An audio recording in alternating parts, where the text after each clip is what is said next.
Welcome to this week's episode of Esports Wrap. I'm your host, Michael Amorgan, and this week we're going to be talking about something that kind of hits a little too close to home. It's climate change. Now, those who know that the Bahamas was hit with a Category 5 of historic proportions. That being said, a lot of us weren't really expecting anything like that, and a lot of people were killed. A lot of people were displaced. A lot of people don't really know what's going to be happening in their life going forward, and they're just trying to make the best out of it. Now, that being said, there's been ongoing debates on whether this is due to climate change or if it's just something that happens every few years or it's just natural phenomena. And so you've got people who take a look at science and say, they're seeing that because of what's happening with ecosystem and our hey Paladin, welcome to the stream. Essentially the barrier that protects us from UV lights that's high in our atmosphere has been, and since I've been alive, it's been decreasing and getting thinner and thinner. It's been allowing greenhouse gases to start up, and it's not good. And so that have other persons saying that climate change isn't a thing, and they're taking it from their other points of view. I don't necessarily. I'll be quite honest. I believe in climate change. I normally don't take sides to things like this, but the evidence is kind of hard out there, at least for me. So that's my stance on it. Now, aside from that, I do want to point out that the world has been trying to curb whatever emissions or carbon-based emissions that we have that are actually causing this effect. And that's countries getting together, literal leaders of countries getting together to try and talk and figure out things. This has led to countries putting tighter restrictions on emissions from cars, from companies, manufacturing industry, people stopping using as much coal, which, as of Trump, he started pushing that up again. Overall, though, really and truly, there's the back and forth, and so now things are starting to come to a head to the point where scientists are saying, we don't have as long as we actually thought we did. It's a lot less time, and we need to start buckling our buckles and tightening our buckles and pulling up our socks and really trying to put this hard into perspective.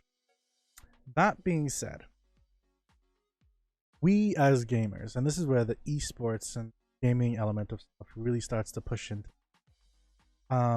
while some of us may not agree that climate change is a thing, we do have to keep in mind that there are those that believe it is. And for those that do believe it, in my personal opinion, it's better safe than sorry.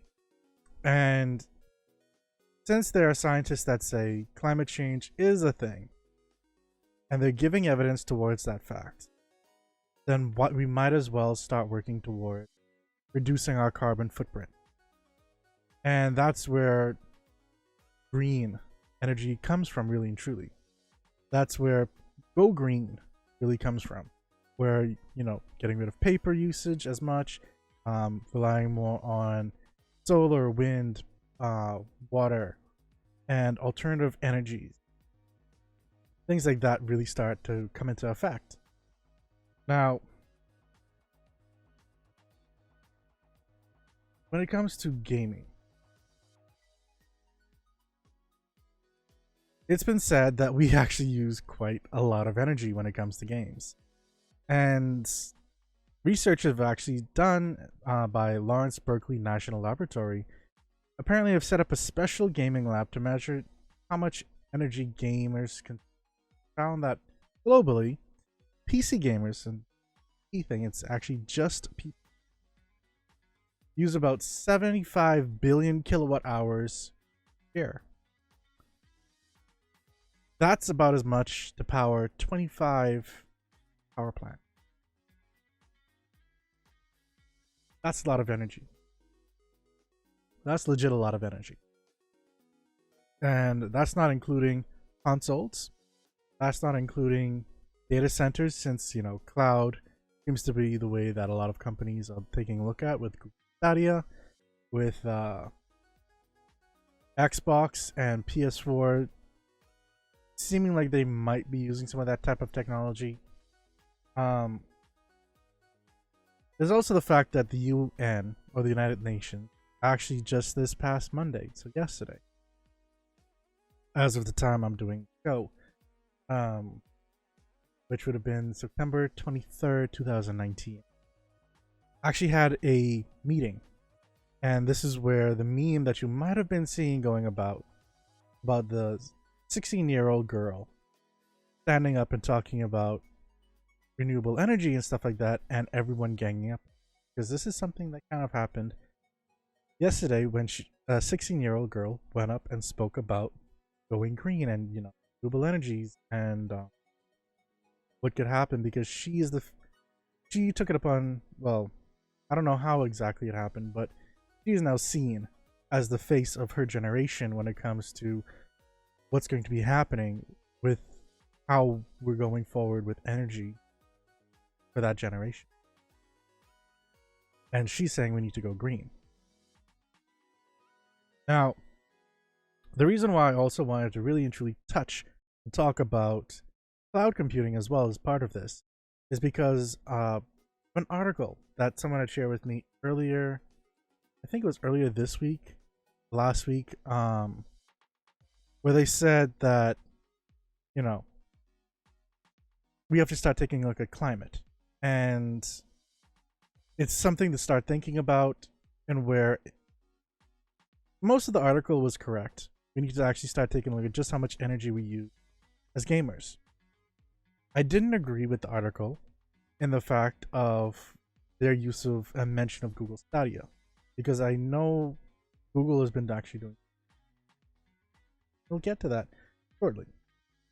What I do want to get to and start off with is what happened yesterday at the UN, where 21 gaming companies actually came together and made a joint announcement stating that, you know, they're going to be working forward with reducing the carbon footprint and also working towards helping this generation and future generations become more of a green mindset, or gain more of a green mindset. And this is mainly something that's been built upon by a group called Playing for the Planet. They actually have a website, which is playing the number 4 theplanet.org. You can head there, check it out. They have a white paper PDF along with videos. It's actually pretty interesting. Now, for whatever reason, I'm not able to take a look at the videos, but what their white paper essentially is saying is that there are 7 key steps to include a green nudge in every game, meaning, you know, try to nudge people towards going green. 2, to create an annual impact season. 3, pledge for the planet. 4, cut e-waste and go 100% clean. 5, physical incentives, so that's monetary incentives for serious sustainability games. 6, team up, reward, and make it famous. And 7, help parents to engage with their children around gaming.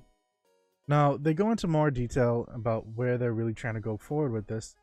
Their main point of why they're trying to reach out towards the gaming community is because they see the gaming platform as the next way to really reach out and inform people about things. Because of how esports and gaming is really being popular now, they're trying to leverage that by including messages inside of games, building games that are around that kind of stuff. It's a little weird when you think about it. It's kind of like they're trying to game the system, the gaming industry in a sense, to give us, I don't want to say it subliminal messaging, because they're not quite going subliminal. They're like they're giving nudges towards it, but it's a bit weird. They're saying that gaming can become the new public service media for the world. Video games are already making an impact. Now they're saying things like Pokemon Go recently awarded participants of 68 Earth Day cleanup events in 19 countries with in-game rewards, special release Pokemon, and a $250,000 donation to Mission Blue's new Hope Spot in Powell. They also mentioned that Animal Jam, an interactive animal library for kids, has over 100 million registered users, 22% of whom are from Latin America and the Philippines, and has donated over $10 million to animal-related conservation and education initiatives since 2010. They go on to even mention RuneScape, a game that I'm still actually kind of surprised still exists. Saying that a multiplayer online roleplay game, RuneScape, gave players an in-game pet, 26,000 royal rhinos, in exchange for answers to their conservation quiz, the most popular new RuneScape content of the year. They go on to talk about Minecraft, how focusing on gaming as simply an extra active opportunity for fundraising ignores the huge collaborative opportunities it offers, and that games are often self-explanatory and intuitive, and so features that can benefit environmental projects help with that kind of stuff. And they also talk about Minecraft Earth, the new mobile version of Minecraft that's going to be coming out that's augmented reality, is also going to be helping to push that kind of stuff forward. They also go into other games like Safari Central, Champions Earth, Play Outside, so on and so forth, and how games are now starting to set mindsets where, you have games like Goo or Celeste, where they're actually focusing on actual mindsets and new concepts and building those out in those types of games where, this type of entertainment didn't really happen. Even forget the game, but it's kind of like a yarn. Play as a yarn character. But literally just a figure made out of yarn, and it guides you through like thing. Saying that can help us think differently as individuals, communities, and the world at large. And that video games can tip the balance towards sustainability as well, which I didn't really think about before, but it does kind of make sense now.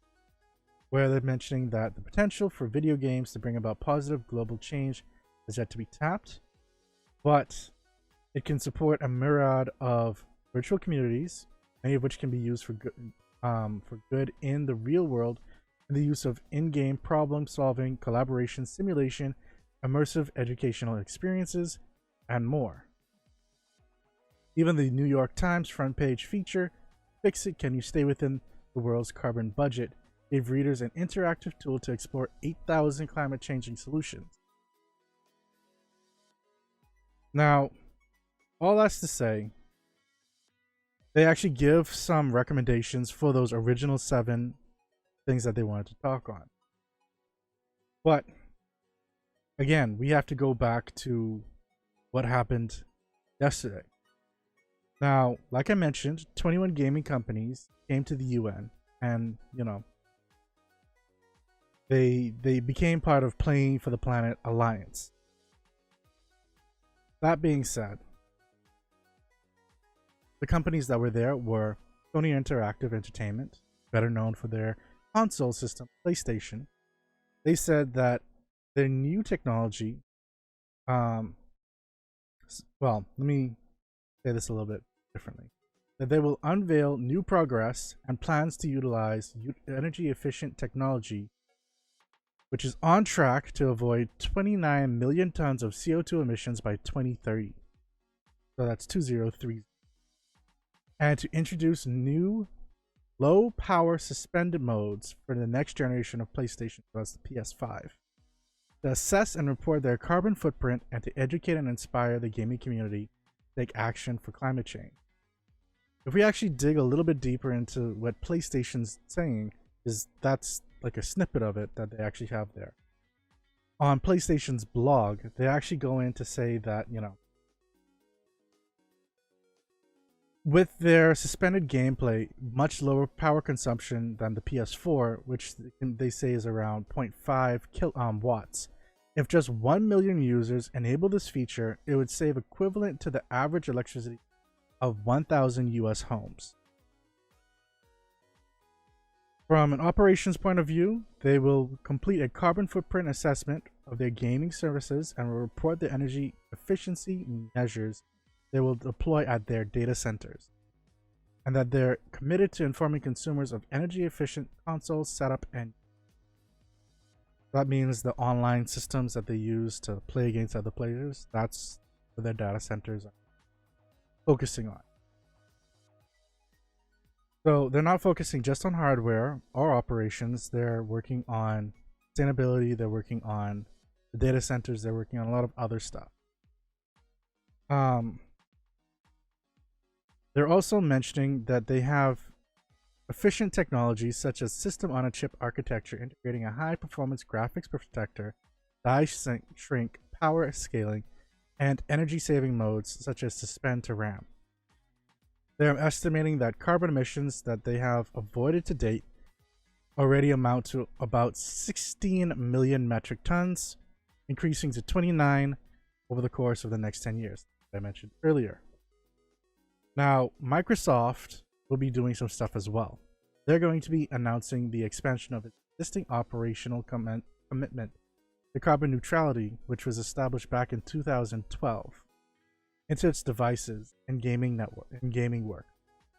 They will be aiming to reduce its supply chain emissions by 30% by 2030 as well, including end of life for devices, and to certify that 825,000 Xboxes will be as carbon neutral in a pilot program. Now, they'll also be aiming to engage gamers in sustainability efforts in real life through the Minecraft efforts of Build a Better World initiative. And that's seen about 20 million in-game actions. Google Stadia, which is Google's upcoming web-based version of gameplay, that is going to be introducing a new sustainable game development guide, as well as funding research into how green nudges can effectively be incorporated into gameplay. I would expect that this will be suggested to any game makers that decide to use Stadia, or to the industry within itself. Again, from what my understanding of green nudges are, they're more things that are not intrusive, but kind of nudge the player towards a more green mindset. Like I mentioned earlier, I did have a problem with the original article that I saw mentioning Google Stadia, because they were talking about how the offset of this entire thing would be because of how data centers use a ton of energy. And this is true. Data centers use a ton of energy. But Google's actually been working on this for a while now. And they've gotten their stuff down to, I think, about 16% of what it originally was. Now, how they actually do that is a myriad of different things. For starters, they use the actual heat from the servers, which, they have racks upon racks upon racks of servers that generate a ton of heat. If you have a computer and you run that hard and you can feel the heat from that, think of an entire football field sized room of those just piping out heat. Now, what they do is they actually have them, so you have a server facing this way and a server facing this way. So the vents are in the back. They tunnel this heat through the system, and they actually have it in a way that the heat goes into its cooling system. The exhaust fans on the rear of these servers direct it into an enclosed area, filled water cooling coils in at the top of the enclosure, cool the air as it ascends because heat rises.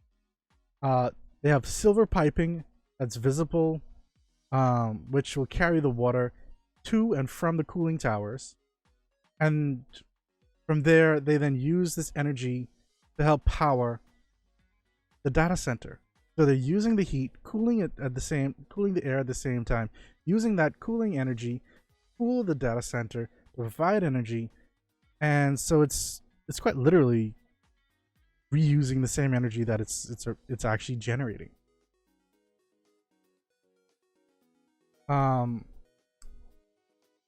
It's not just that though. They're also using seawater inside one of their data centers. They actually have a data center submerged into the ocean, because once you get to a certain depth, it's actually quite cold down there, so they're using that to keep it nice and cool. They're also using wind, solar, and so on and so forth to actually offset the energy that they're doing. And when they still need even more power, they're buying the offset amount of energy so that they don't have to use fossil fuels. So yeah, that was my real issue with it. And not only that, data centers on a whole have been using green technology for a while now, and it's not just Google. You have places that will also use it to help out their neighbors with heat generation. So if you're in a colder country and you need heat and you live near a data center, they'll help you out with that.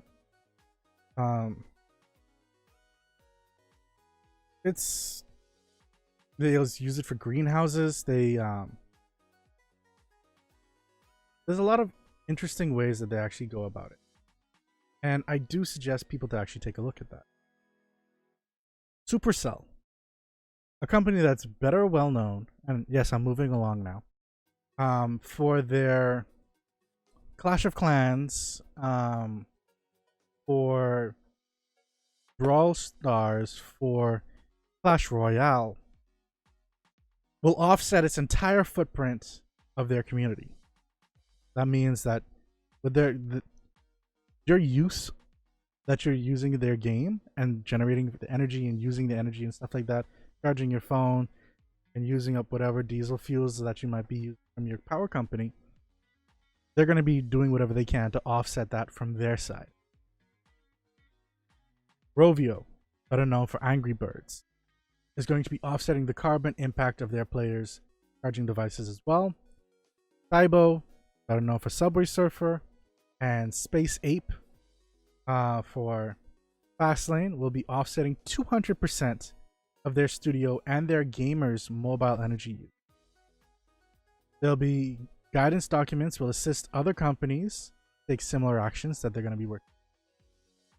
Wildworks, which made Animal Jam, which I mentioned earlier, will initiate restoration elements in games, and like Green Man Gaming, they'll focus on restoring some of the world's forests with major tree planting initiatives.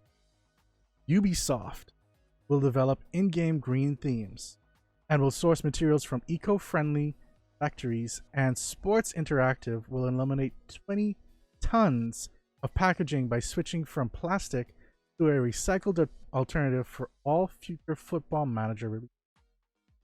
That one is a key one. That last one I should really introduce, because if they can set that up, use renewable packaging, then other companies will start to take a look at something like that. This will offset things for Xbox, PS4, Nintendo Switch, and any other, well, physical console game packages that would really come out from that. I see that probably being one of the biggest parts of reducing the plastic element, which deals with heat, deals with plastics, which, you know, don't break down and are bad for the environment. But let's move on. Creative Mobile's ZooCraft will evolve into a conservation-focused game with Reliance Game, which is better known for Little Thingham, generating awareness in the fastest-growing mobile gaming market by creating awareness with kids to make them ambassadors for climate change with in-game events and initiatives across India.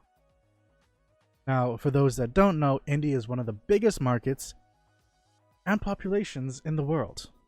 I think only just after China. Now, the biggest independent gaming platform in China, iDreamSky, has committed to putting green nudges into its games as well. So again, trying to create that green mindset. Eline Media, which is better known for Never Alone and Beyond Blue, along with Strange Loop, which is better known for Echo, and Internet of Elephants, which is better known for Safari Central, another game that I mentioned earlier, will share their expertise of making high-impact, environmentally oriented games into the alliance. And Twitch is actually coming into this, saying that they have committed to utilizing their platform to spread this message to other global gaming communities, with Niantic, better known for games like Pokemon Go, Ingress, and Harry Potter Wizards United, to engage their community to act around sustainability issues. This one is going to be, I feel, probably one of the biggest ones, because Pokemon Go, Ingress, and Harry Potter are some of the ones that actually get people to go out into the world to different events. Like, quite literally, they will have meetups around the world where you go to these events and you can be walking around doing things. Now, if they actually leverage that and actually have local events happening, working with the local communities, they can really start pushing stuff. Or they can do something on a much larger scale and have it work like that. Either way, Niantic is one of the best companies, I believe, to actually be a part of this. And I'm actually glad to see them a part of it. So, they do mention that there can be trade-offs between games that are designed to be educational and reaching the masses. They're saying to address this, many of the companies will host design jams with their creatives to consider how they can mindfully incentivize better environmental outcomes within the games without limiting fun and enjoyment for players. Because, let's admit it, educational games and games that are made for fun, they typically aren't the same thing. If you can have a game that's made for fun and has political undertones behind it, that can also upset certain players and not want them, and actually offset them from playing the game. So it has to strike a very nuanced balance. And this is something that they're going to have the most issues with, I believe, for most games. Though if they can get it just right, I believe they can actually make a big difference with it. They do say that, you know, campaigns that are connected to games and movies over the years. They know fans are angry about climate change, but considering the enormity of environmental challenges that face us in years to come, we as an industry must stand with our players, the evangelists for action. There's also another person that said, video gaming might seem like an unlikely ally in this battle, but this alliance is a critical platform where all of us can play our part to decarbonize our impact and bring the issues into gameplay. A strong believer in sparking curiosity and conversations whenever people are, and with 2 billion people playing games, this platform has reached that second to none. Hey, Rise Trips, welcome to the stream. Another person also stated that the mobile games industry has to take the lead in the emerging markets to raise awareness among the next billion gamers coming online to lead the way for climate change, that they're honored to be a part of this strong UN initiative for a better tomorrow. Other persons that spoke as well were people from PlayStation or Sony Interactive Entertainment. But for the most part, it's essentially mirroring the same thing. They say, I'll read this one as the last one, stating that climate change is impacting each industry and every sector, and they believe that technology can play a critical role in enabling and empowering the response to this challenge. That was someone from Microsoft. And initiatives like theirs, Minecraft Build a Better World, Carbon Neutral Xbox Pilot, provide great opportunity to tap into Microsoft's technology sustainability and gaming community.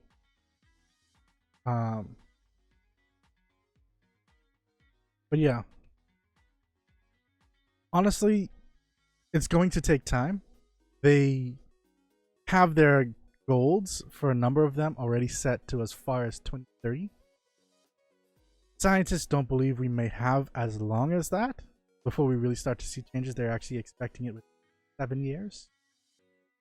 And that's obviously 10 to 11 years that they're aiming. But who knows? Maybe we can start offsetting it and making it take a little bit longer by changing up how we do things. Things are happening within different industries. Like, well, Rise, what they're expecting is to lower the amount of carbon. And I don't want to say bad energy usage, but that's essentially what it is. Like fossil fuels, things that essentially aren't green, and things that contribute to us using more, well, fossil fuels, and things that detract from our, oh, okay, you understand. But yeah, so anything that stops the usage of as much emissions, our carbon footprint, using fossil fuels, all that kind of stuff. And there's also other things like the smog, car emissions, and so on and so forth. There's a lot of work among many different industries that needs to happen, and we just have to keep working to it. For those that don't believe climate change is a thing, well, we'll have to do without you.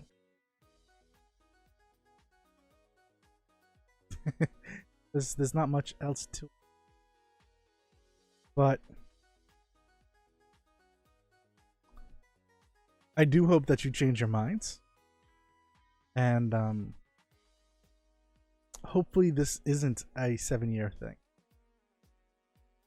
It doesn't cause us to have rising sea levels and stuff like this, because we're already seeing icebergs start to disappear, which we really need. We don't need our glacial plates to disappear. But that's it for this episode of Esports Wrap. Don't forget, folks, we have Esports Wrap every Tuesday at 6:30 p.m.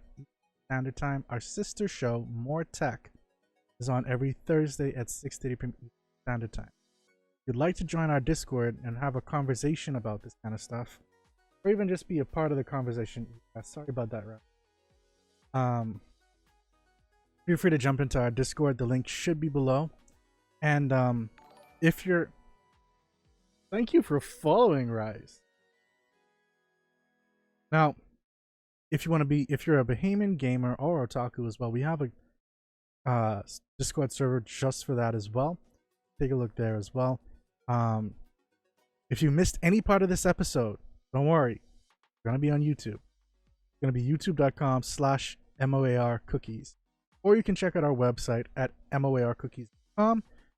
Or if you just want to listen to the audio version of this, we have a podcast. And that's pretty much everywhere you can listen to podcasts. That's on Apple Podcasts, Google Podcasts, Stitcher, Spotify.